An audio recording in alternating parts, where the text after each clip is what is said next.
आहे? अनेक लोक फोटो टाकतात शाही जाण्याचं, म्हणजे कोणासाठी करते निवडणूक आयोग हे काय? दुसरं म्हणजे यादी अजूनही गोंधळ आहे. अनेक लोकांचे अजून मला मेसेज येतात की आमची यादी सापडली नाही वगैरे. तर निवडणूक आयोग नक्की पगार का घेतात निवडणूक आयोगवाले, ह्याचं उत्तर आलं पाहिजे. पाडू मशीन संदर्भात बोलले होतो तुम्ही, मतदान केंद्रात गेल्यानंतर तुम्हाला काय काय दिसलं? ते आता उद्या लावणार आहेत काउंटिंगच्या वेळी, तरी देखील आमचा याला विरोध आहे. कारण हे मशीन आलं कुठून, त्याचा उच्चार तरी करायचा कसा जरा सांगा. जरा विचित्र उच्चार आहे त्याचा. पाडू नाव ठेवलंय. ड आहे की अजून काय आहे?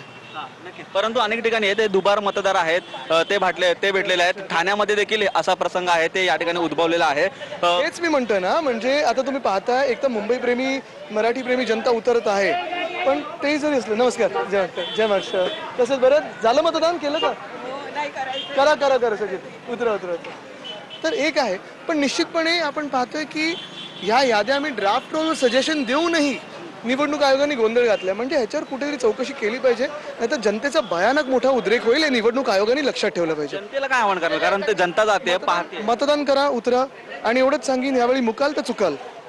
आपण पाहिलं तर या ठिकाणी आदित्य ठाकरे हे आता विविध मतदारसंघात फिरतात. यावेळी चुकाल तर मुकाल आहेच, पण मुंबईकर म्हणून मतदान करा, पुणेकर म्हणून मतदान करा आणि नागरिक म्हणून हा विचार केला पाहिजे. चुकाल तर मुकाल, हे परत एकदा सांगतो. नागरिक म्हणून